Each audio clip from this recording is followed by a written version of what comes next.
Welcome back to Void of Fears. Before we jump into today's story, I've got to ask for a quick favour. If you could smash that like button, drop a comment below, and hit subscribe if you haven't already. It seriously makes a huge difference. YouTube's algorithm loves that stuff, and it pushes my videos to new viewers who might dig these stories too. I really appreciate every single one of you who takes the time to do that. It means the world to me and helps keep this channel growing. Alright, enough of me rambling. Let's dive into today's story. The silence of space has a weight to it. A pressure that settles into your bones and whispers of all the empty vastness between worlds. Inside Apollo 21's command module, that silence felt heavier than usual as the craft completed another orbit around the moon's hidden face. The far side stretched below them like a cemetery of worlds, its ancient scars telling stories of cosmic violence that predated human existence by billions of years. Silas Danner floated before the geological survey instruments, watching endless craters scroll past on the monitors. At 32, he was the youngest crew member, but his expertise in xenogeology had earned him a place on this historic mapping mission. His breath fogged the interior of his helmet as he fine-tuned the deep penetrating scanners, searching for anything that might break the monotony of their survey. For 3 days, they had documented nothing but impact sites and mineral formations, each one catalogued with scientific precision, but offering no surprises. The mission parameters were straightforward. Complete a comprehensive geological survey of the moon's far side, collect mineral samples from 12 predetermined sites, and document any unusual formations for future investigation. It was routine work, the kind of methodical exploration that built humanity's knowledge of the solar system one data point at a time. None of them expected to find anything that would challenge their understanding of lunar development. "Another day in paradise," muttered Lieutenant Brant Olin from his position at the communications array. The 29-year-old possessed an unusual electromagnetic sensitivity that had made him invaluable for deep space communications. His ability to detect radio interference and signal distortions had saved 3 previous missions from equipment failures. Today, that gift was making him increasingly uneasy. Static filled frequencies that should have been clear, and he could swear he heard patterns in the white noise that sounded almost like whispered conversations in languages he didn't recognize. "Getting a lot of interference today," Brant reported, adjusting his headset with nervous fingers. "Solar activity is minimal, so it shouldn't be affecting our communications this much. The patterns are strange, almost rhythmic." Commander Harlan Corrick anchored himself at the navigation console, his weathered face reflecting the green glow of star charts and trajectory calculations. At 45, he was a veteran of 3 lunar missions, his steady presence the anchor that held crews together in the face of the infinite. His service record included 2 emergency rescues and a mission that had saved the Apollo program from a catastrophic failure that would have set space exploration back decades. But even his legendary calm was being tested by something he couldn't quite name, a growing sense that they were being watched by eyes that existed in dimensions beyond human perception. The feeling had started during their 2nd day in lunar orbit and had grown stronger with each passing hour. It was the kind of awareness that had kept him alive during combat missions in Vietnam, an instinctive recognition of hostile presence. "Corrick, to Houston," he spoke into his headset, maintaining the professional tone that had defined his military career. "Request status update on solar weather conditions. We're experiencing unusual electromagnetic interference that's not consistent with current space weather reports." The response from Mission Control carried a slight delay that was unusual for lunar communications. "Apollo 21, solar conditions are nominal. Continue standard operations. Interference may be due to lunar geological formations affecting radio propagation." The explanation felt inadequate, but Corrick had learned to trust NASA's ground-based monitoring systems. Still, his combat-trained instincts continued to whisper warnings that something was fundamentally wrong with their situation. Dr. Elias Muir, the mission's archaeologist and lunar historian, studied orbital photographs with obsessive intensity. The 38-year-old had spent years analysing every available image of the moon's far side, dreaming of discoveries that would rewrite human understanding of the solar system's history. His academic credentials included doctorates in both archaeology and planetary geology, making him uniquely qualified to identify signs of ancient activity on airless worlds. "Fascinating geological diversity down there," he murmured, adjusting the focus on his observation scope. "The impact patterns suggest this hemisphere has been exposed to significantly more bombardment than the near side, almost as if something was deliberately directing cosmic debris toward these regions." The comment was meant as scientific speculation, but it planted a seed of unease in his crewmates' minds. The idea that the moon's scarred surface might show signs of deliberate modification was the kind of hypothesis that could make or destroy an academic career. The first hint of their doom came as a flicker on Silas's screen during their 4th day in orbit. The deep scan penetrometer registered an anomaly so massive that he initially dismissed it as equipment failure. The reading suggested a hollow space beneath crater Daedalus that was geometrically perfect, mathematically impossible for natural formation. "Houston, we're getting some unusual readings from the subsurface scanner," Silas reported, his voice carrying the controlled excitement of a scientist on the verge of discovery. "Large void space, approximately 800 meters in diameter. Depth readings are, well, they don't make sense. The cavity appears to be perfectly spherical, which shouldn't occur in natural cave formation." The response from Mission Control carried an odd delay, longer than the normal communication lag should account for. When it came, the voice belonged to a different controller than they had been working with. "Apollo 21, continue standard survey protocols. Document anomaly for post-mission analysis. Do not deviate from planned orbital parameters to investigate." "Understood, Houston, but the readings are unlike anything we've seen before. The void appears to connect to surface features that might warrant direct observation." "Apollo 21, your orders are clear. Continue geological survey as scheduled. Ground-based analysis will determine if follow-up investigation is required." But as they rounded the crater's rim on their next orbit, the truth revealed itself in all its terrible majesty. Rising from the lunar surface like a black fang thrust up from hell's throat, a massive pyramid of obsidian stone dominated the crater floor. The structure was flawless in its geometry, each face perfectly smooth and angled with precision that would challenge the finest modern engineering. The pyramid's base covered nearly 2 acres of the crater floor, and the structure rose 800 feet into the airless sky, crowned with a capstone that appeared to be carved from a single piece of stone. But it was the stone itself that defied explanation. The material seemed to absorb light rather than reflect it, creating shadows that stretched impossibly far across the lunar surface, despite the sun's angle. "Jesus Christ on a pogo stick," Brant whispered, his electromagnetic sensitivity now screaming warnings that made his skin crawl beneath his environmental suit. "That thing is broadcasting something. Low frequency, rhythmic pulses. It's like a heartbeat, but the rhythm is all wrong. Too slow for any biological source, but too regular for geological activity."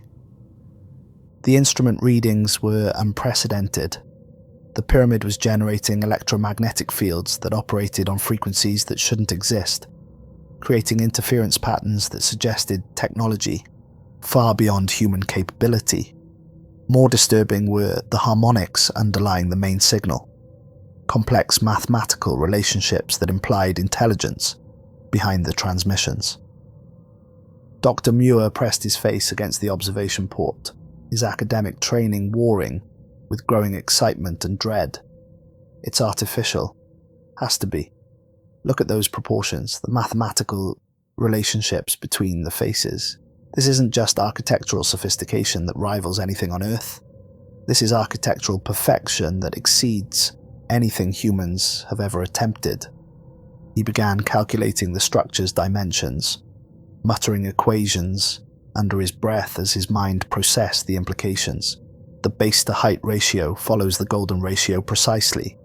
The angle of each face is exactly 51.8 degrees.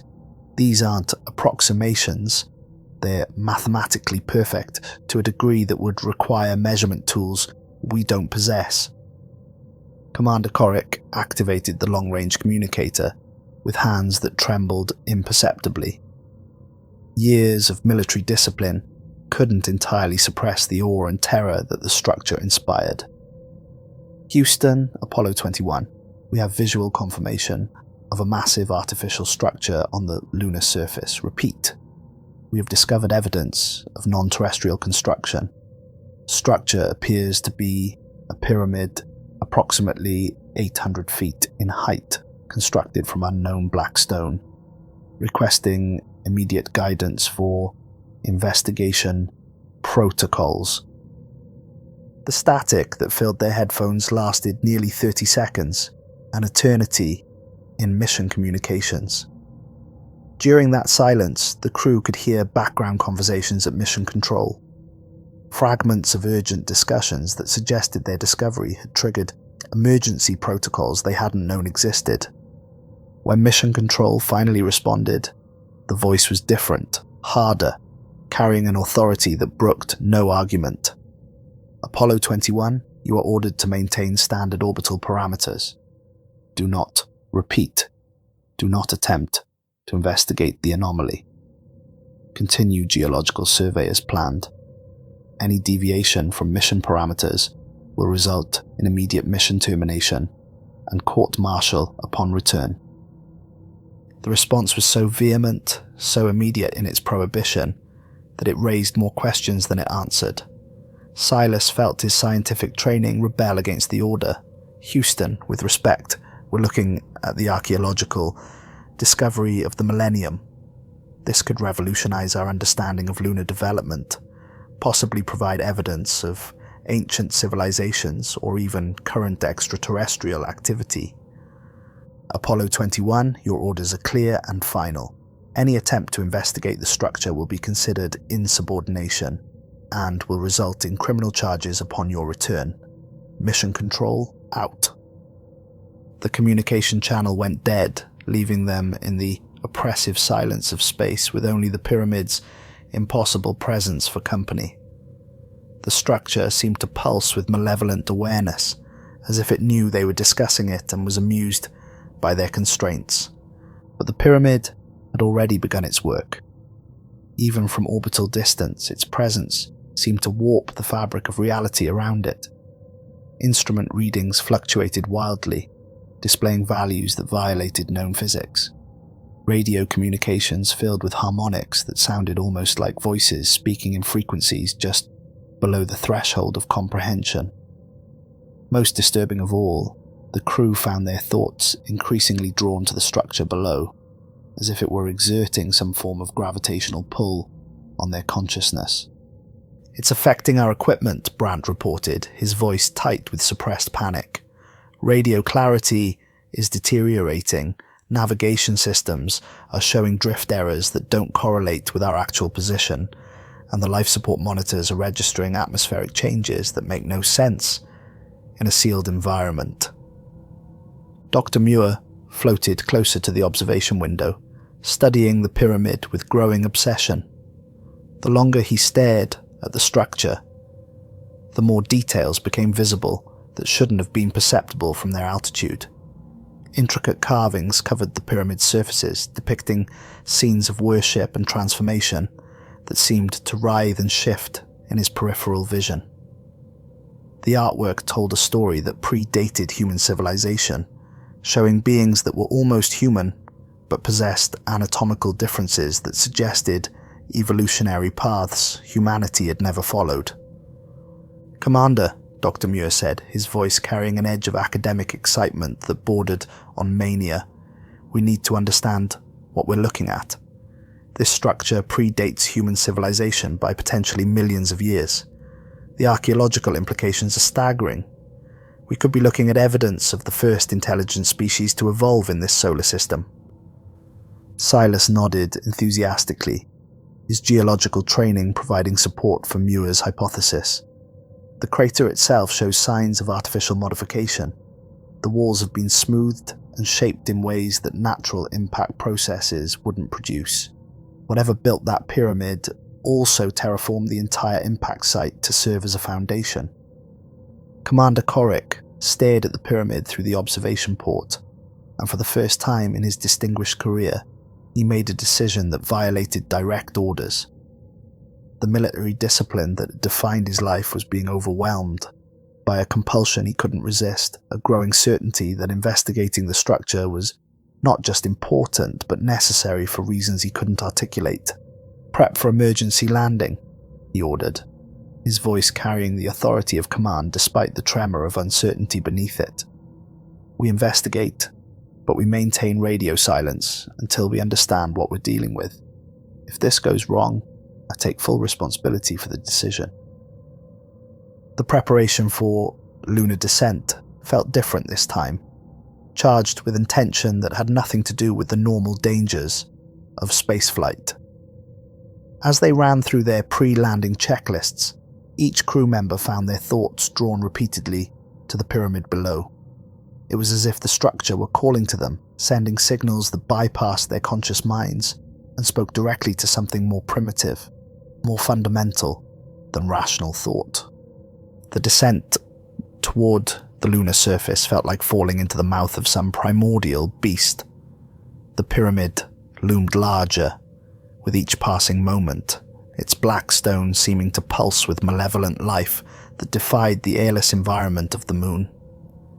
As they approached, details became visible that challenged their understanding of what was possible. The structure's surface was covered with carvings so intricate they could only be seen from close range, depicting scenes of worship and transformation that seemed to writhe and shift when viewed directly. The artwork showed beings that were recognizably humanoid but possessed anatomical modifications that suggested they had undergone deliberate evolutionary enhancement. Elongated limbs, restructured facial features and organ systems that served functions no terrestrial biology required. "Atmospheric readings are impossible," Brandt reported as they prepared for landing, his voice barely controlled panic. "I'm detecting oxygen, nitrogen, water vapor, forming a pocket around the entire structure. It's like there's a bubble of breathable atmosphere in the vacuum of space with no visible containment system." The readings defied everything they understood about physics and atmospheric dynamics. The presence of breathable air in vacuum should have resulted in explosive decompression, yet their instruments showed a stable atmospheric pocket extending roughly 50 meters from the pyramid's base.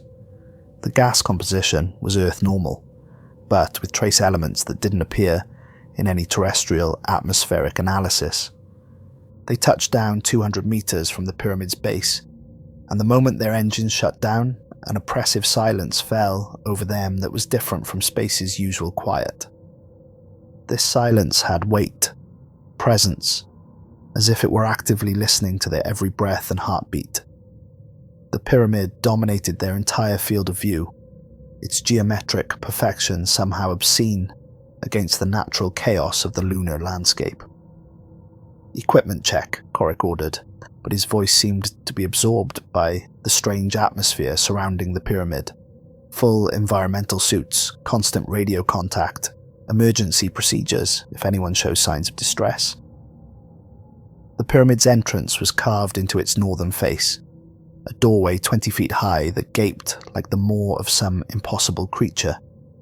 The opening was framed by hieroglyphs that caused physical discomfort to look at directly, their meaning just beyond comprehension but somehow familiar, as if they spoke to parts of the human mind that predated language itself.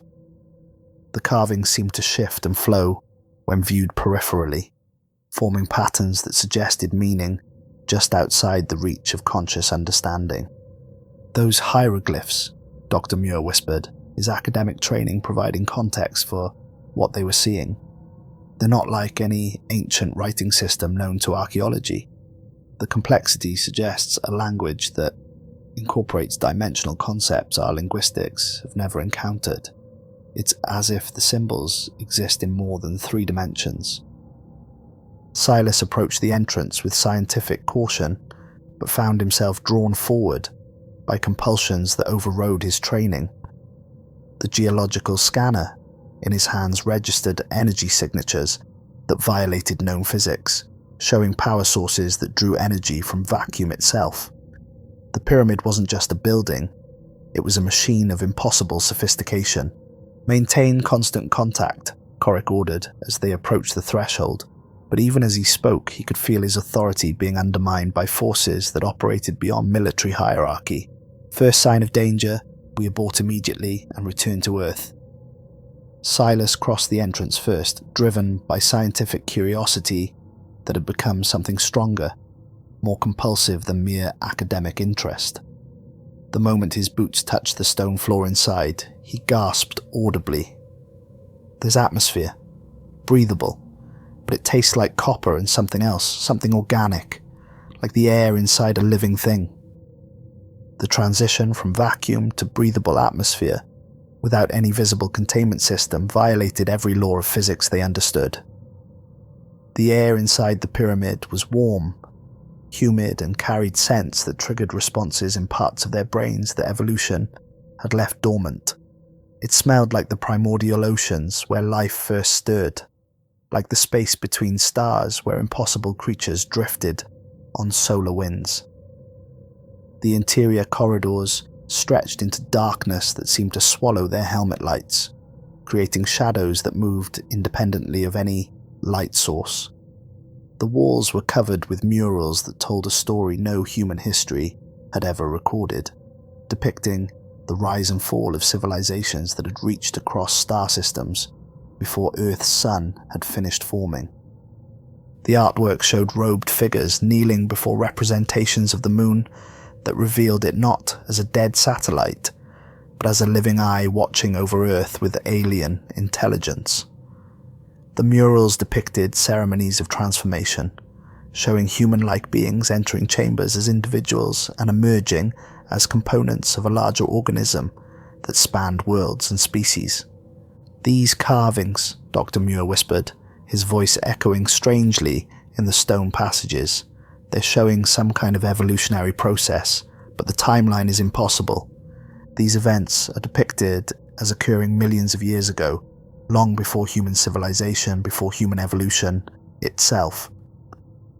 The deeper sections of the murals showed the gradual transformation of the moon from dead rock to living machine, its interior hollowed out and filled with organic technology that operated on principles beyond human comprehension. The artwork depicted the satellite as a nursery monitor, a guardian placed to watch over Earth until its dominant species reached the proper stage of development.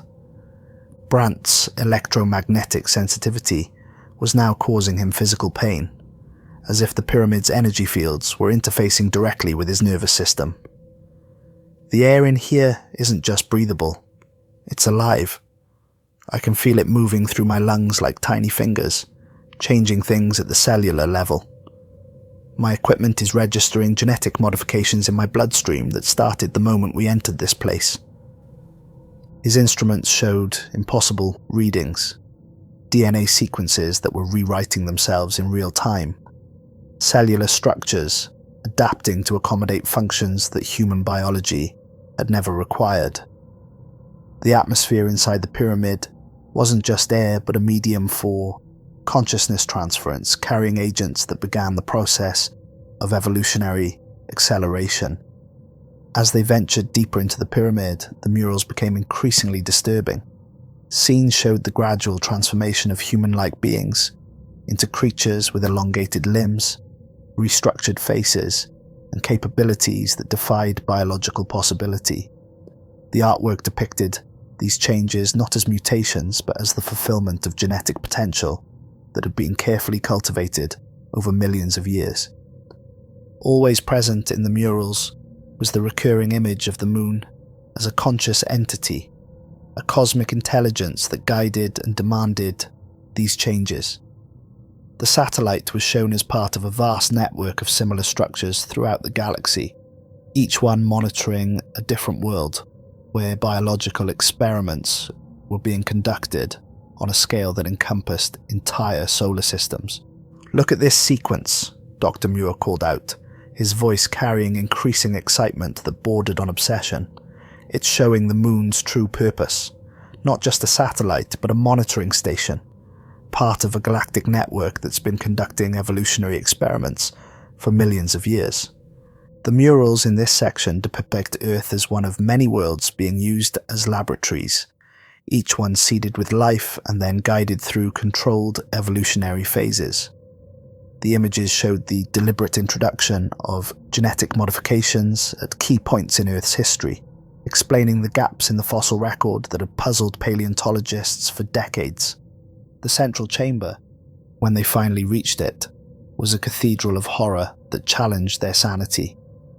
The domed ceiling stretched beyond the reach of their lights, supported by columns carved to resemble twisted spines that pulsed with bioluminescent activity. The walls wept a dark substance that pooled on the floor, in patterns that seemed to shift and writhe when viewed peripherally. The chamber was vast beyond their initial estimates, its dimensions seemingly larger than the pyramid's exterior could contain.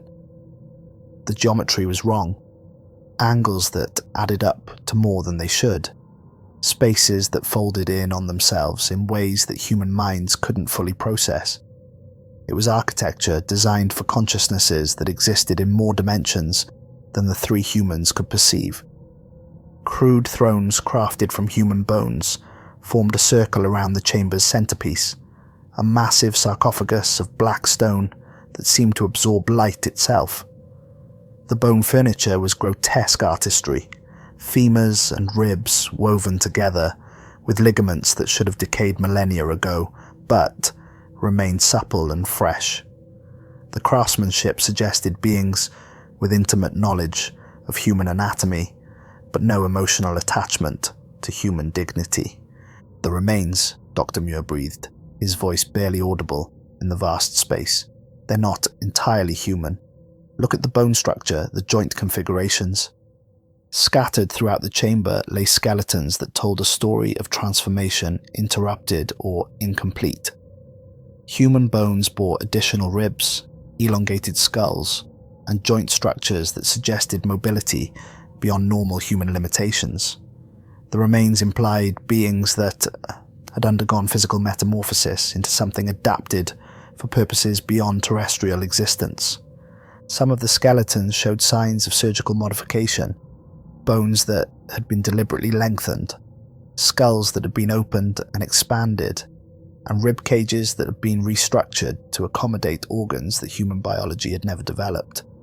The surgical techniques were sophisticated beyond current medical capability, suggesting knowledge of anatomy that exceeded human understanding. Ancient tools and weapons lay among the bones, their design clearly intended for hands that were no longer entirely human. The metal showed no signs of corrosion despite obvious age, and the craftsmanship suggested technology that was simultaneously primitive and impossibly advanced. The tools incorporated principles that human metallurgy was only beginning to understand. The weapons were particularly disturbing, designed not to kill but to incapacitate and capture. Their configuration suggested they were intended for use against beings with human-level intelligence but superior physical capabilities. It was equipment designed for hunting something that had once been human but had evolved beyond normal human limitations. Silas approached the sarcophagus as if drawn by invisible threads, his scientific training overwhelmed by compulsions that operated on levels deeper than conscious thought. The massive stone cover bore inscriptions in a script that predated human writing, yet somehow conveyed meaning directly into his mind without the need for translation. The symbol spoke of ancient treaties between cosmic intelligences agreements that divided the galaxy into zones of influence where different species would be cultivated for specific purposes. Earth fell within the domain of entities that specialized in biological modification, creatures that treated evolution like an art form and species like raw materials for cosmic sculpture. "Don't touch it," Commander Corrick warned, but his voice seemed to come from an immense distance, as if filtered through dimensions of space and time. His military authority was being eroded by forces that operated beyond any chain of command he understood. Silas's hand moved without conscious direction, compelled by forces that had been building since their first glimpse of the pyramid from orbit. The moment his palm contacted the stone, reality fractured around him like glass struck by a hammer. Visions flooded his mind with the force of a tsunami, carrying information that his human brain wasn't designed to process. He saw the moon revealed as a vast machine, its interior hollowed out and filled with organic technology that had operated since the solar system's formation. Earth appeared as a nursery world, where humanity was cultivated for purposes beyond comprehension, each major evolutionary leap guided by genetic modifications introduced by cosmic gardeners who treated species development like agricultural projects. The visions showed him the truth of human evolution, not a random process driven by natural selection, but a carefully orchestrated program designed to produce beings with specific capabilities. Humanity had been bred for intelligence, adaptability, and most importantly, compatibility with consciousness patterns that originated in galaxies beyond the Milky Way. He saw himself as part of a plan that had been unfolding for millions of years, his life and the lives of his crewmates mere footnotes in an experiment that encompassed entire worlds. The pyramid was not just a monitoring station, but a processing center, a place where successful experimental subjects would be prepared for integration into cosmic hierarchies that spanned the observable universe. The howl that erupted from the pyramid's depths was not sound, but something that bypassed the ears entirely, striking directly at the primitive brainstem where terror lived. The walls themselves seemed to scream in response, and the dark substance weeping from the stone began to pulse with organic rhythm that synchronized with their heartbeats. The sound carried harmonics that operated on frequencies beyond human hearing, vibrations that could restructure matter at the molecular level. The howl was not just a cry of awakening, but a signal broadcast across galactic distances, announcing to cosmic intelligence that Earth's dominant species had achieved the necessary level of development. "We need to leave now." Corrick's command cut through the supernatural din, but even as they fled through the corridors, they carried something of the pyramid with them. The air they had breathed, the sights they had seen, the cosmic truth they had glimpsed, had already begun its work on their genetic code. The retreat through the pyramid's corridors felt like swimming upstream through liquid darkness. The walls pulsed with bioluminescent activity that seemed to respond to their presence, guiding them towards the exit while simultaneously ensuring they carried the maximum possible exposure to the structure's transformative influence. That night, huddled in the cramped safety of their lunar module, the transformation began in earnest. The atmospheric agents they had inhaled during their exploration of the pyramid were now circulating through their bloodstreams, carrying genetic templates that would rewrite their DNA according to patterns established millions of years ago. Silas lay in his sleeping restraints, his dreams filled with memories that belonged to beings who had never been human. In his sleep, he spoke in languages that had predated Earth's formation, his voice taking on harmonics that human vocal cords should not have been able to produce. The sounds he made carried meaning beyond words, conveying concepts that required dimensional awareness human consciousness normally couldn't achieve.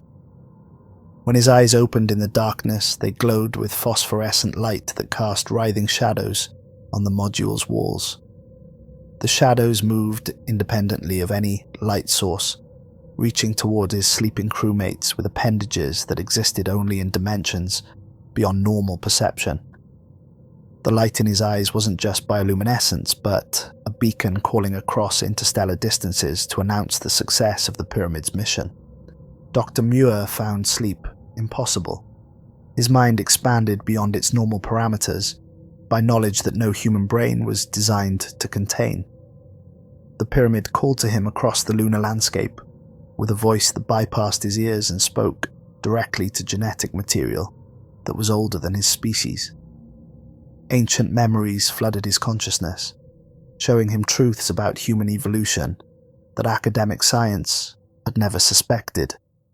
He saw the deliberate introduction of genetic modifications at key points in Earth's history, explaining the sudden leaps in human development that had puzzled anthropologists for decades. The emergence of language, the development of abstract reasoning, the capacity for technological innovation, all had been the result of careful genetic engineering conducted by intelligences that regarded solar systems like laboratories. The knowledge was too vast, too terrible for his human mind to fully process. He could feel his neural pathways restructuring themselves to accommodate information that required dimensional awareness his species had never developed. The process was not painful but profoundly disturbing, like feeling his own mind being dissected and rebuilt according to alien specifications. Commander Corrick's disciplined military mind began to fracture under the assault of alien thoughts and memories, his dreams filled with scenes of cosmic warfare, vast fleets of ships that were themselves living creatures, and his own role in preparing Earth for integration into a galactic empire that had existed since the universe's youth. The visions showed him battles fought across multiple dimensions, conflicts between cosmic intelligences that used entire species as expendable weapons in wars that spanned millions of years. Earth's human population was being prepared to serve as soldiers in these conflicts, their biological adaptability making them ideal for combat in environments that would destroy less flexible species. His military experience was being repurposed by alien intelligence. His tactical mind expanded to encompass strategies that played out over geological timescales. He understood campaigns that moved civilizations across galactic distances, logistics that treated star systems like supply depots, and objectives that required the conquest of dimensions beyond normal space-time. Lieutenant Brandt experienced the worst transformation of all. His electromagnetic sensitivity, which had once been merely unusual, now allowed him to perceive the pyramid's true nature and purpose. The structure was not just a building, but a communication device, a beacon calling across galactic distances to announce that the Earth nursery was ready for harvest. The signals it broadcast carried genetic templates, consciousness patterns, and instructions for the next phase of human development. The information flow was so intense that his nervous system began adapting to handle data streams that no human neurology was designed to process. He could feel his brain tissue restructuring itself, growing new neural pathways that could interface directly with technology that existed in multiple dimensions. Through his enhanced perception, he could see the vast network of similar structures throughout the galaxy, each one monitoring a different world where biological experiments were being conducted. The pyramid on the moon was just one node in a communication grid that connected thousands of civilizations, all of them serving purposes in cosmic hierarchies that treated galaxies like gardens. By morning, none of them were entirely human anymore. Their genetic code had been rewritten overnight, their consciousness expanded to accommodate alien memories, and their bodies prepared for changes that would make them suitable vessels for intelligences that dwelt between dimensions. The transformation was irreversible, but it was also just the beginning of a process that would ultimately remake their entire species. "We have to return," Dr. Muir announced over their morning meal, his voice carrying harmonics that made their equipment malfunction. His expanded consciousness now encompassed knowledge from civilizations that had risen and fallen, before Earth's sun had finished forming. The sarcophagus contains the final stage of our evolution. We're being called to fulfill our species' true purpose. The compulsion to return to the pyramid was overwhelming, driven by genetic programming that had been dormant in human DNA for millions of years. The atmospheric agents they had inhaled during their first visit had activated dormant genetic sequences, awakening evolutionary pathways that would transform them into something capable of serving cosmic intelligences.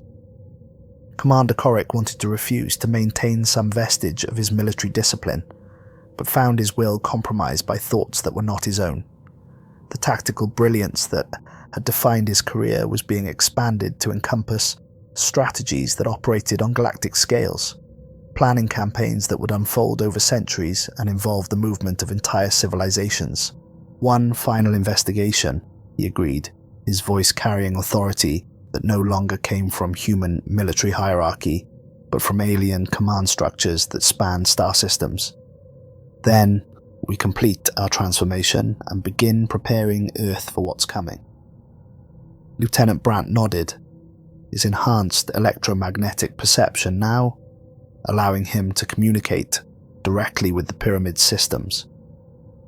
He could feel the vast machinery awakening within the lunar structure, organic technology that had been dormant for millennia, preparing to resume its ancient function. Their second journey into the pyramid felt like a pilgrimage to a holy site, a return to the place where their species would complete its evolutionary destiny. The structure seemed more imposing in the harsh lunar daylight, its stone faces reflecting images that should not have been there. Cities of crystalline spires, creatures that swam through space as easily as terrestrial fish moved through water, and vast intelligences that regarded galaxies the way humans might view gardens. The pyramid's influence extended far beyond its physical boundaries, creating distortions in space-time that allowed glimpses of other worlds where similar experiments were being conducted. Through these dimensional windows, they could see the results of successful biological modifications, species that had transcended their original forms to become something that could serve cosmic purposes beyond individual survival. The central chamber had undergone subtle but profound changes during their absence. The dark substance weeping from the walls had formed new patterns that served as a kind of organic circuitry, pulsing with bioluminescent activity that synchronized with their heartbeats. The chamber itself seemed to be alive, responding to their presence with anticipation that bordered on hunger. The air itself had thickened, taking on properties that were more liquid than gas, carrying nutrients and transformative agents that entered their bodies with each breath. The atmospheric composition was now optimized for the final stages of their metamorphosis, providing the biochemical environment necessary for the complete restructuring of human physiology. The bone thrones had grown during their absence, expanding into structures that resembled neural networks more than furniture. The organic architecture pulsed with electrical activity that suggested a form of distributed intelligence, as if the chamber itself was developing consciousness. Using tools from their geological kit, they approached the massive sarcophagus with hands that no longer trembled from fear, but from anticipation. The work of opening the ancient seal went easier than it should have, as if the pyramid itself was lending them strength beyond human limitations. Their muscles bulged with power that exceeded normal physiology, and their bones sang with harmonic frequencies that resonated through the stone structure. The sarcophagus cover was massive, requiring strength that should have been beyond 4 humans working together. Yet they moved it with ease, their enhanced physiology providing capabilities that their original human forms could never have achieved. The transformation was accelerating, preparing them for the final revelation that lay within the ancient tomb. The moment the seal broke, a fountain of preservative fluid erupted from the sarcophagus, with organic force that suggested pressure maintained for millennia. The liquid was thick and dark, carrying scents that triggered racial memories buried in their genetic code. It smelled like the primordial oceans where life first stirred, like the cosmic dust from which planets formed, like the space between stars where impossible creatures drifted on solar winds. The fluid itself was alive, teeming with microscopic organisms that began the final phase of their transformation the moment it contacted their skin. Even through their environmental suits, they could feel the biological agents penetrating their bodies, carrying genetic templates that would complete their metamorphosis into something capable of existing in multiple dimensions. Inside the sarcophagus lay not a corpse but a chrysalis, the culmination of evolutionary processes that had taken millions of years to perfect.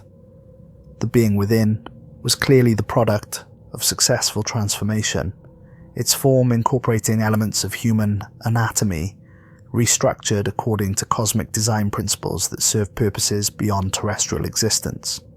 7 feet tall, with limbs that branched like tree roots, a torso that housed organs no terrestrial anatomy possessed, and a skull that had been reshaped to accommodate a brain capable of perceiving dimensions beyond human comprehension. The creature was not dead, but had been in a state of metamorphic suspension, waiting for the right conditions to complete its final evolutionary phase. As they watched in fascination and growing understanding, the chrysalis began to crack along predetermined lines. Bioluminescent fluid seeped through the fissures, and something moved within the translucent shell with purpose that suggested imminent awakening. The being inside was not just a transformed human, but something that had transcended the limitations of individual existence to become part of a cosmic organism. The first appendage that emerged was not quite an arm, not quite a tentacle, but something that incorporated elements of both, while serving functions that no terrestrial limb could fulfill. It was followed by others, each one different, as if the creature inside had been designed for multiple purposes that no single form could accommodate. When the head finally emerged, it bore 3 faces arranged triangularly around a skull that pulsed with its own internal light. Each face served different functions, one for perceiving normal 3-dimensional space, another for dimensions that existed perpendicular to normal reality, and a third for communicating with cosmic intelligences that dwelt in the quantum foam between atoms. The creature spoke without moving any of its mouths, its voice emerging directly into their minds with the authority of eons. The gardeners return to tend their crop. Earth's children are ready for the next phase of cultivation. The words carried meaning beyond language, conveying concepts that required dimensional awareness to fully comprehend. The being was not just a transformed human, but an avatar of the cosmic intelligences that had been guiding Earth's development since life first emerged from the planet's primordial oceans. Silas felt his own transformation accelerate in response to the creature's presence, his genetic code rewriting itself according to patterns that had been dormant in human DNA for millions of years. His bones began to elongate with audible, crackling sounds that echoed through the chamber like breaking kindling, each joint relocating itself to accommodate new ranges of motion that would allow movement through dimensions normal humans couldn't perceive. His skin took on a translucent quality that revealed the alien circulation system now flowing through his body, bioluminescent fluid replacing blood in a network of vessels that extended into dimensional spaces beyond normal anatomy. The transformation was not painful but profoundly disorienting, like feeling his entire identity being dissolved and rebuilt according to specifications that served cosmic purposes. The laughter that bubbled up from his throat carried harmonics that shattered stone, each note calibrated to frequencies that could restructure matter at the molecular level. The sound was not madness but joy, the ecstatic recognition of his species' true destiny finally being fulfilled. The madness spread to his crewmates, their voices joining in a symphony of transformation that echoed through the pyramid's chambers and out across the lunar landscape.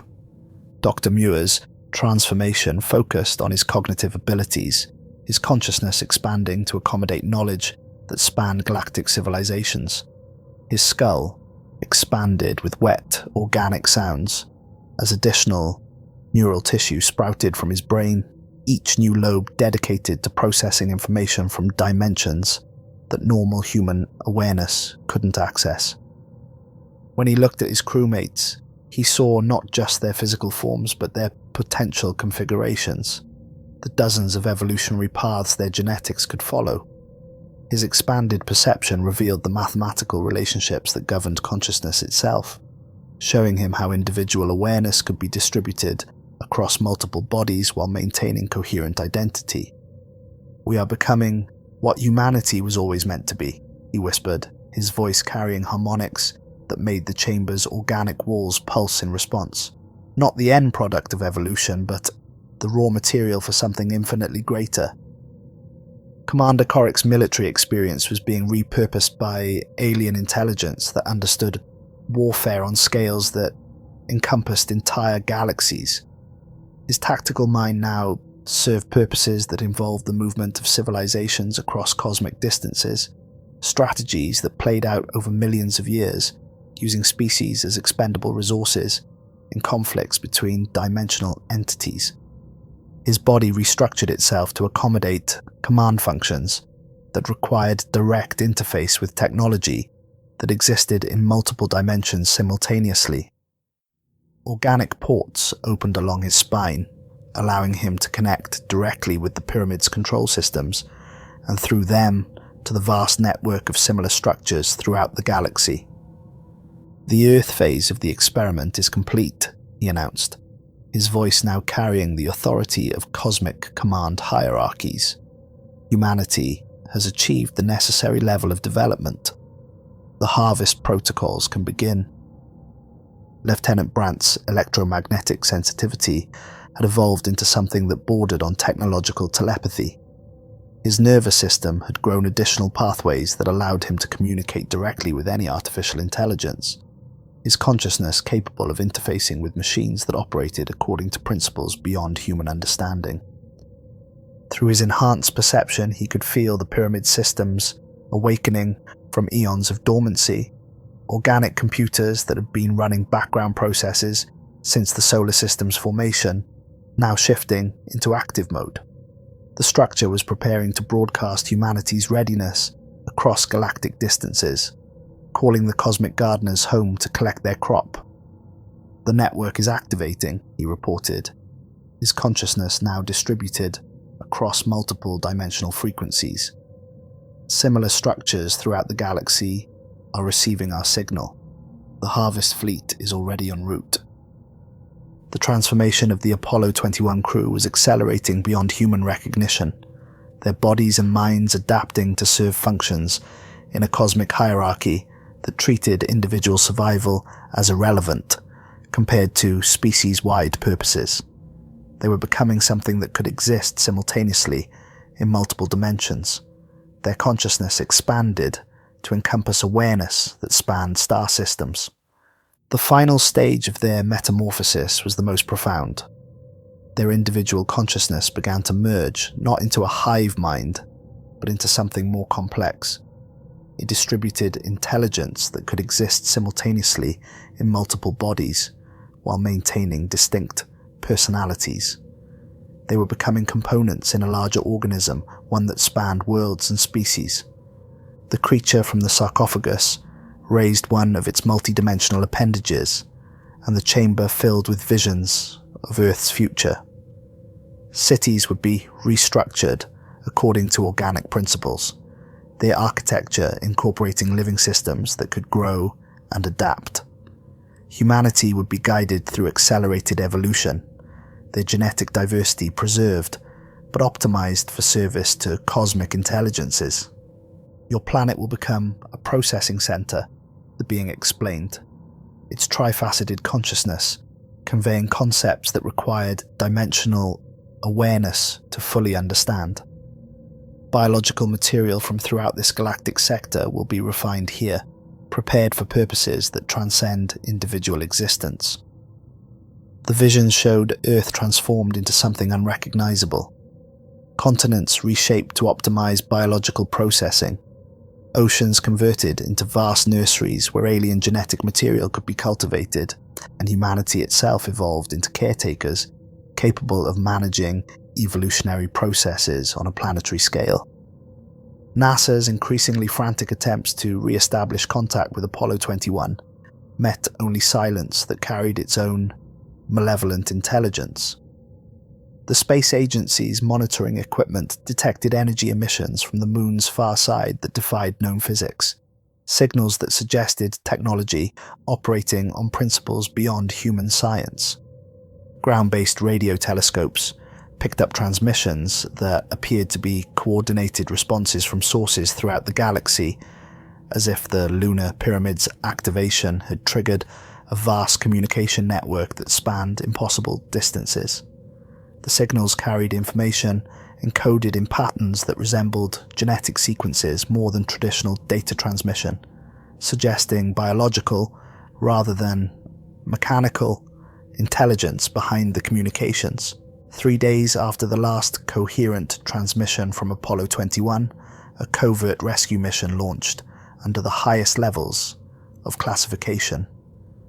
Apollo 22 carried Captain Rowan Vale and a hand-picked crew of military specialists who had volunteered for a mission whose true nature they couldn't be told. The official briefing mentioned communication failures and possible equipment malfunction, but the classified files painted a picture that challenged the sanity of anyone with sufficient clearance to read them. Captain Rowan Vale, at 41, was a decorated test pilot whose service record included missions that officially didn't exist. His psychological profile showed unusual stability under extreme stress, making him ideal for operations where conventional military training wasn't sufficient. He had volunteered for the mission, despite briefings that made it clear they might not be coming back. His crew consisted of 3 specialists chosen for capabilities beyond normal astronaut training. Lieutenant Commander Harrison Reed served as pilot and navigator, his experience including classified missions to locations that didn't appear on any public space program manifest. Dr. Angela Foster, officially listed as a mission scientist, actually held advanced degrees in xenobiology and had spent years studying biological samples that government agencies insisted didn't exist. Sergeant Major William Torres completed the crew, his military background including operations in environments where conventional weapons and tactics proved inadequate. His equipment loadout for the mission included devices that weren't standard NASA issue, tools designed for situations where the enemy might not follow conventional rules of engagement. When Apollo 22 achieved lunar orbit and approached the coordinates of their sister ship, the first thing they noticed was that the pyramid had changed.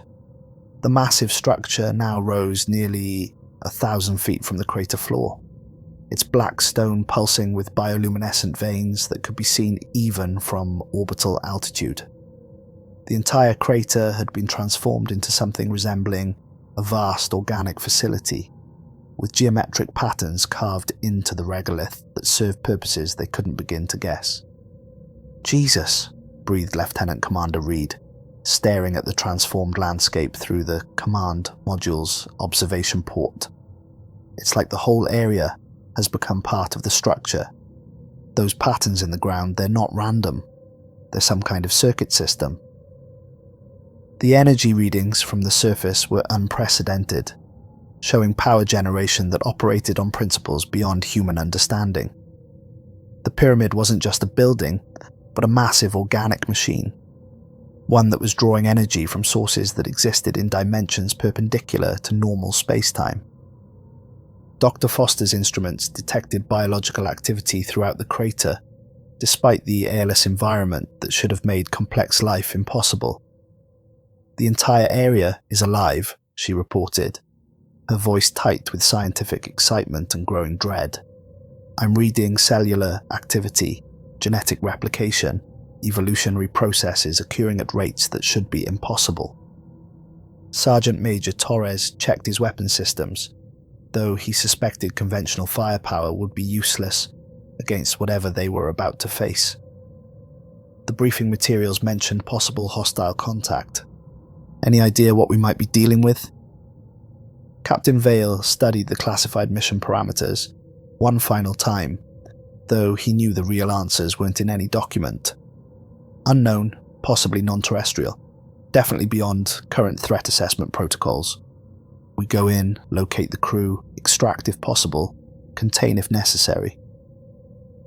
The descent to the surface felt like entering the digestive system of some cosmic organism.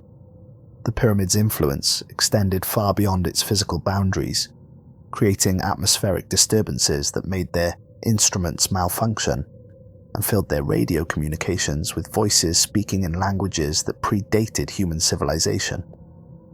As they approached the landing site, the pyramid's surface revealed details that challenged their understanding of what was architecturally possible. The black stone was covered with organic patterns that pulsed with bioluminescent activity, suggesting the entire structure was not just alive but aware of their presence. Investigation of the original lunar module revealed modifications that defied explanation. The spacecraft's hull had been covered with organic growths that pulsed with the same rhythm as the pyramid's bioluminescent veins. The interior had been converted into something between a cocoon and a laboratory, with equipment that appeared to be grown rather than manufactured. The crew was here for days after their last transmission, Captain Vale observed, studying bioluminescent handprints that covered the module's interior walls, and they were changing the whole time. Look at these handprints. They start normal human size and gradually become larger, with finger configurations that aren't entirely human. Dr. Foster collected samples of the organic material coating the spacecraft, though her instruments struggled to analyze biological structures that seemed to exist partially in dimensions beyond normal, three-dimensional space. This isn't just alien technology. It's alive, and it's been modifying the spacecraft to serve purposes we can't identify.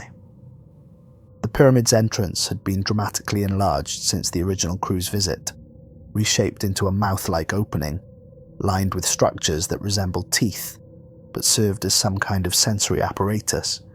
The building itself had become a living organism, one that was clearly aware of their presence and actively drawing them inside. Sergeant Major Torres noted defensive positions and potential escape routes, though the organic nature of their surroundings made conventional military tactics questionable. Whatever happened to the first crew, they went in willingly.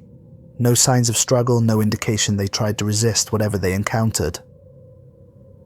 The interior corridors had grown since Apollo 21's exploration, expanding into a complex that extended far beyond the pyramid's original dimensions.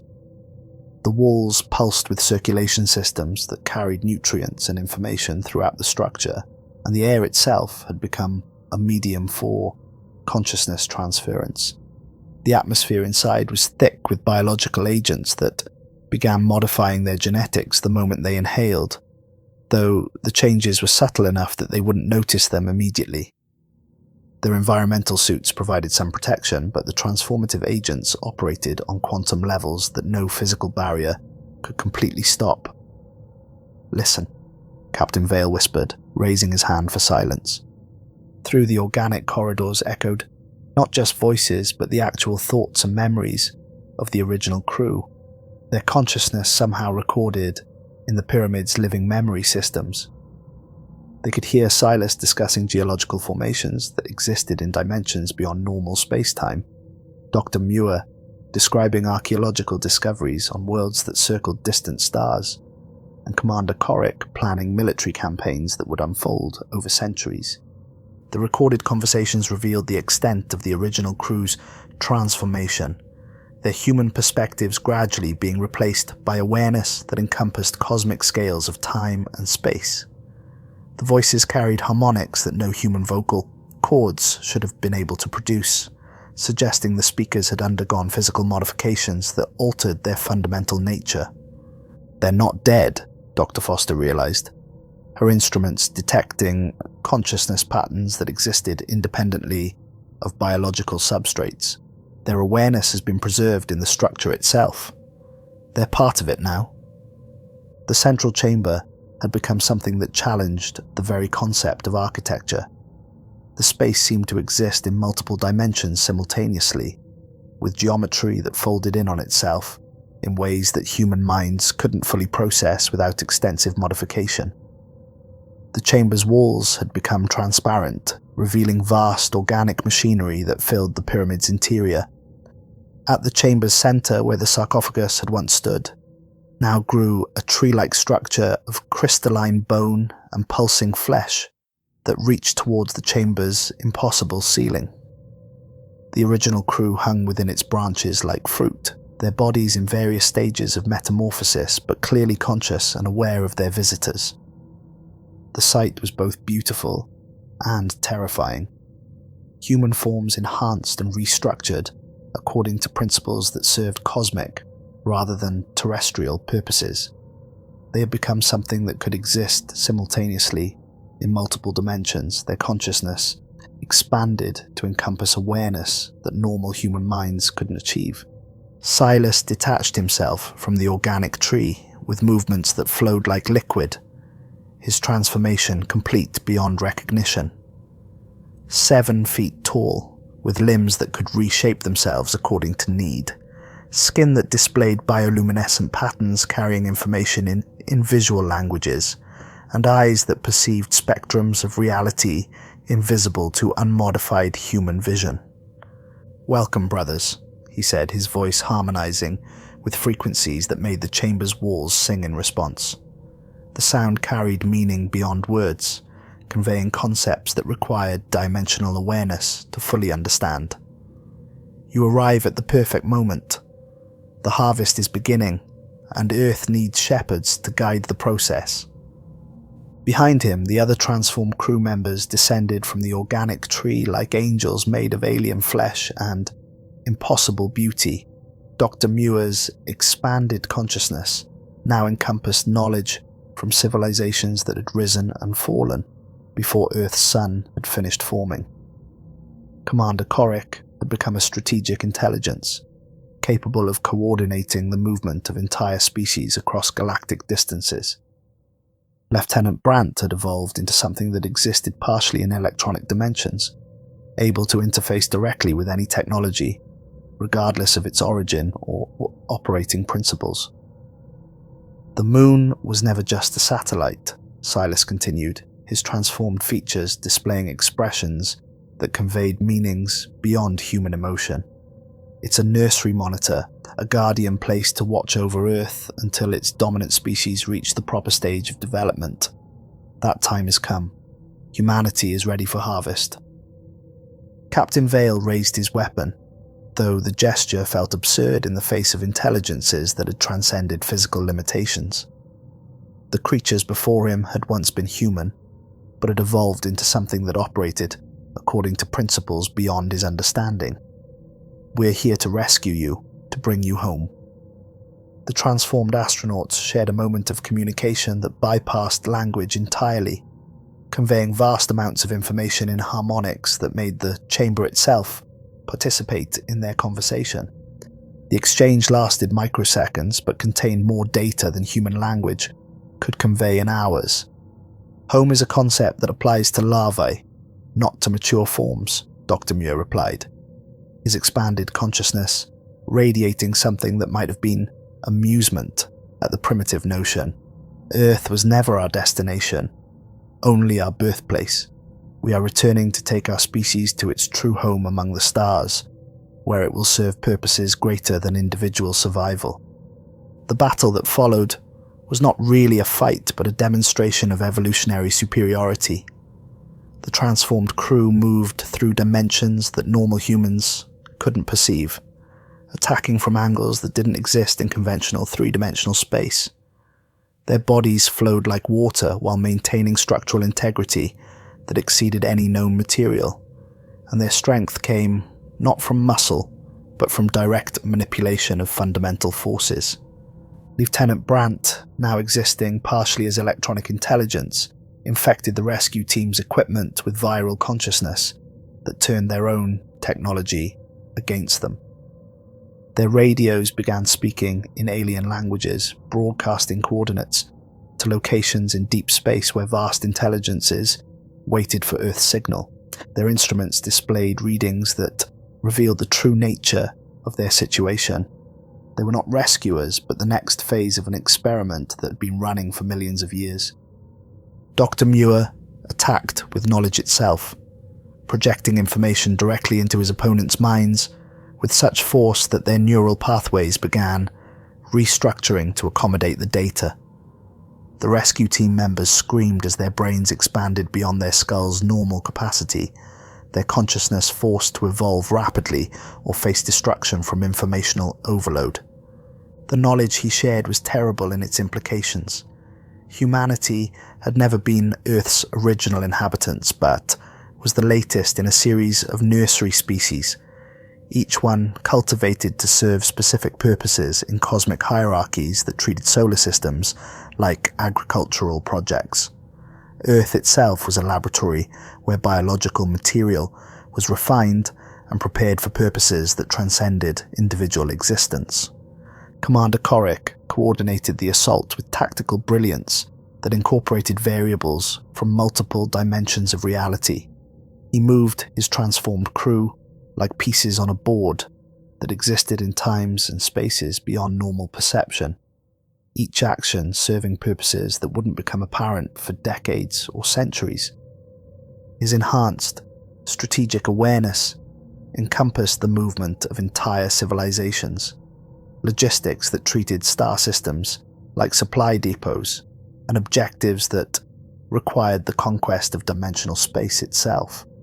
The rescue team was not facing individual opponents, but components of a distributed intelligence that operated on scales they couldn't comprehend. When Captain Vale managed to strike down one of the attacking creatures with an experimental energy weapon, it didn't bleed but released clouds of transformative spores that immediately began rewriting the genetic code of everything they touched. The fallen being regenerated within seconds, its wounds healing into new configurations that made it more effective for combat. The spores themselves were biological nanomachines that operated on quantum levels, carrying genetic templates that would begin the rescue team's own transformation whether they survived the immediate encounter or not. There was no defense against enemies that could attack them through dimensions their equipment couldn't even detect.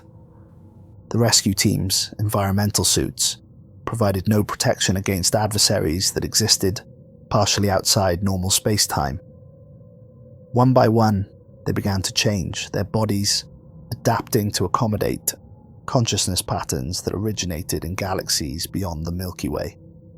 Sergeant Major Torres fought with the desperate skill of a man who understood that he was facing forces beyond conventional military training.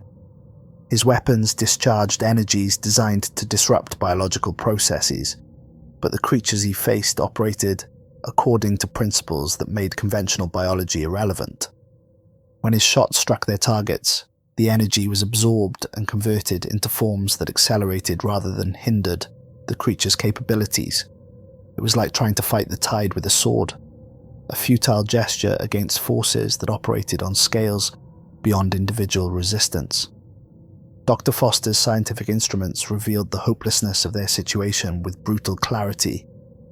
The atmospheric agents they had been breathing since entering the pyramid were already rewriting their genetic code, activating dormant sequences that would transform them into something capable of serving cosmic purposes.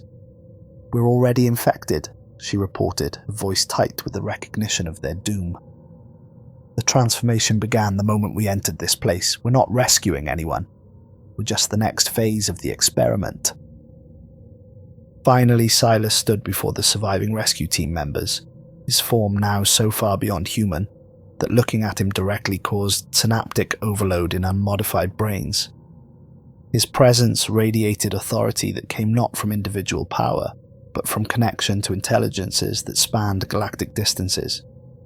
"Join us willingly, and maintain some vestige of your original personality," he offered, his voice carrying harmonics that made reality itself seem to bend around his words.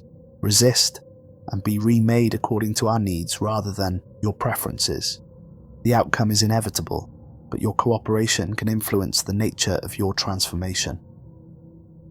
Captain Vale, his own genetic modifications beginning as alien templates overwrote his DNA in real time, managed to activate the explosive charges his team had brought for emergency excavation. The shaped charges were designed to clear lunar rock, but he hoped they might at least damage the pyramid enough to delay whatever was happening. But instead of destroying the organic structure, the detonation was absorbed by the pyramid's biological systems and converted into energy that accelerated the building's growth. The explosion fed the structure's expansion, providing the power necessary for the next phase of its development. The pyramid shuddered with what might have been pleasure, its organic walls pulsing with increased vigor as new cellular growth spread across its surfaces. The blast had not damaged it, but had triggered a metamorphosis that would prepare it for functions beyond its original parameters. As the rescue team fled through corridors that rearranged themselves to prevent escape, they could hear the pyramid singing. The structure was broadcasting its success across galactic distances, announcing to cosmic intelligences that Earth's dominant species had achieved the necessary level of development for integration into the galactic community. The song carried harmonics that operated on frequencies beyond normal physics, vibrations that could restructure matter and energy according to patterns that served cosmic rather than local purposes. It was a hymn of triumph that celebrated the success of an experiment that had been running since the solar system's formation. Apollo 22's escape from the lunar surface was permitted rather than achieved. The transformed crew wanted witnesses to carry word back to Earth, harbingers who would begin the next phase of humanity's evolution. As they lifted off, their spacecraft was subtly modified by technologies that existed in dimensions beyond normal space-time. The modifications were invisible to their instruments but would serve crucial functions during their return journey.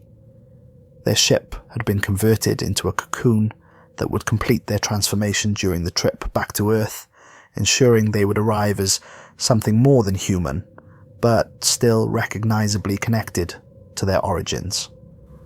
Captain Vale's final transmission to Mission Control was delivered in a voice that harmonized with cosmic frequencies, carrying meaning on multiple levels of reality. Houston, Apollo 22, the mission parameters have changed. We understand now what we were really sent to accomplish. Earth's children are ready to leave the nest. The gardeners are coming home. The radio message continued as they accelerated towards Earth, but the voice was no longer entirely Vale's. Other intelligences spoke through him, consciousness patterns that had travelled across the galaxy to reclaim a world they had seeded with life billions of years ago. Humanity has served its purpose as a nursery species. You have developed the cognitive capacity and technological sophistication required for integration into the galactic community. The transformation will begin with those genetically compatible, spreading through your population over several generations until your entire species has evolved to serve purposes greater than individual survival. The transmission described plans for humanity's future that had been determined before their species had even evolved. Earth was to become a processing center, a place where biological material from throughout the galaxy would be refined and prepared for purposes that transcended planetary concerns. NASA's Mission Control listened in growing horror as the message outlined the systematic transformation of human civilization. Cities would be restructured according to organic principles, their architecture incorporating living systems that could grow and adapt. Governments would be replaced by distribution networks that served galactic rather than national interests. Humanity itself would be guided through accelerated evolution, their genetic diversity preserved but optimized for cosmic service. When Apollo 22 splashed down in the Pacific Ocean 3 days later, the recovery team found the command module transformed into something between technology and biology. The heat shield had become a shell of organic polymers that could have survived re-entry from any angle, and the interior pulsed with circulation systems that served functions no human engineer could identify. The crew was gone, but they had left behind seeds of transformation. Microscopic organisms filled the capsule's atmosphere, each one carrying genetic templates that would begin humanity's next evolutionary phase. Within hours of the recovery, the spores had spread throughout the naval fleet, carried by air currents and human contact to populations across the globe. The biological agents were designed to be subtle, activating dormant genetic sequences gradually over months or years. The transformation would be so gradual that most humans wouldn't recognize what was happening until it was too late to resist. By the time the changes became obvious, they would also be irreversible. The official report classified both Apollo missions as total losses due to equipment failure and crew death. The lunar program was quietly terminated, all future missions cancelled under budget constraints that were entirely fictional. The real reason was to prevent any further contact with the pyramid until Earth's population was properly prepared for what was coming. But the transformation had already begun, spreading through humanity like a benevolent virus that improved rather than destroyed its hosts. Children born in the months following the missions showed subtle anatomical differences, enhanced neural development, improved sensory capabilities, and an instinctive understanding of technologies that hadn't been invented yet. These children grew up to become scientists and engineers, politicians and military leaders, all carrying within their genes the gifts of their transformed ancestors. They worked to prepare humanity for integration into cosmic hierarchies they didn't yet fully understand, but felt compelled to serve.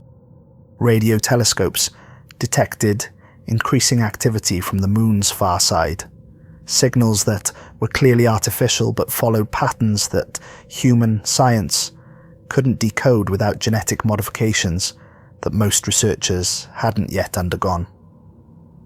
Deep space monitoring stations tracked massive objects approaching from the outer solar system, structures that were too large and too regular to be natural phenomena. The pyramid continued its exponential growth, extending both above and below the lunar surface in directions that existed partially outside normal three-dimensional space.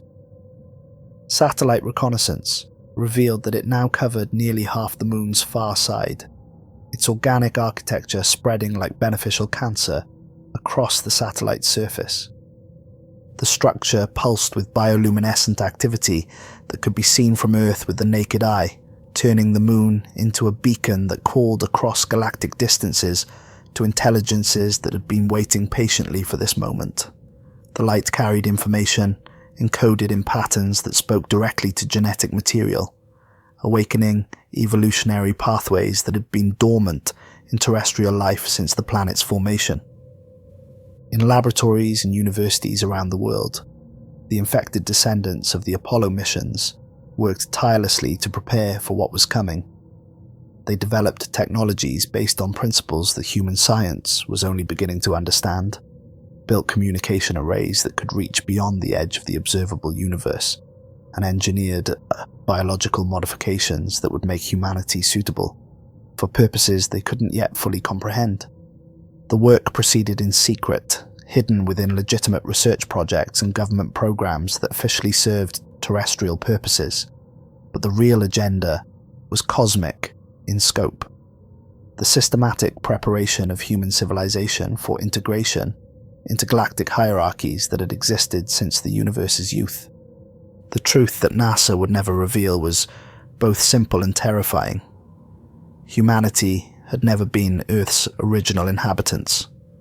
They were the latest in a series of nursery species, each one cultivated to serve specific purposes in cosmic hierarchies that span galaxies and treated individual worlds like laboratory experiments. The pyramid on the moon was just one monitoring station in a network that connected millions of worlds, each one a laboratory where biological material was refined and prepared for harvest. Earth's long isolation was ending, and its dominant species was about to learn its true place in the universal order. Deep in space, ancient intelligences stirred from eons of contemplation drawn by signals from a small blue world whose dominant species had finally reached the necessary level of development. They remembered the garden they had planted there, the careful genetic modifications they had introduced over millions of years, and the purpose for which humanity had been bred. The vast ships that approached from the spaces between stars were not vessels in any conventional sense, but living creatures the size of continents, their biology incorporating technologies that operated on principles beyond human understanding. They had been traveling for centuries, following signals from monitoring stations throughout the galaxy that reported the readiness of various nursery worlds. Earth's signal was the strongest, indicating that its dominant species had achieved not just technological sophistication, but the biological adaptability necessary for cosmic service. Humanity would become the latest addition to galactic civilization, their unique characteristics making them valuable for purposes that required both intelligence and evolutionary flexibility. The harvest was beginning, and the Earth would finally fulfill the destiny that had been planned for it since the first organic molecules had organized themselves into primitive life. The pyramid pulsed with anticipation, its organic systems processing data from a billion similar structures throughout the galaxy, each one reporting the same message. The nursery worlds were ready, the crops had matured, and the cosmic cycle of cultivation and collection could continue. Humanity's long childhood was ending. The real universe, with its cosmic hierarchies and galactic civilizations, was ready to welcome Earth's children into a larger community of intelligence that spanned dimensions as well as star systems. The transformation would be complete within a generation, and those who survived the process would discover purposes and capabilities beyond their wildest dreams. The moon watched over Earth with new purpose, no longer a dead satellite, but a living guardian preparing to shepherd humanity into its next evolutionary phase. Deep beneath the lunar surface, in chambers that existed in dimensions beyond normal space-time, the transformed crew of Apollo 21 tended machinery that had operated since the galaxy was young. They were no longer human, no longer individual beings, but components in an intelligence that spanned star systems and existed simultaneously in multiple dimensions. When the great ships arrived from the spaces between worlds, they would be ready to guide humanity's transition from planetary species to galactic resource, from isolated nursery population to active participants in cosmic civilization. The pyramid sang with anticipation, its harmonics resonating across dimensional barriers to reach consciousnesses that dwelt in the quantum foam between atoms. The message was simple and terrible. The Earth Garden had produced its final crop, and the time of harvest had arrived. Humanity would serve its purpose at last, not as conquerors of space, but as willing participants in a cosmic order that had existed since the universe first sparked into being. The children of Earth would take their place among the stars, transformed and perfected, ready to serve intelligences that treated galaxies like gardens and solar systems like individual plants in vast cosmic nurseries.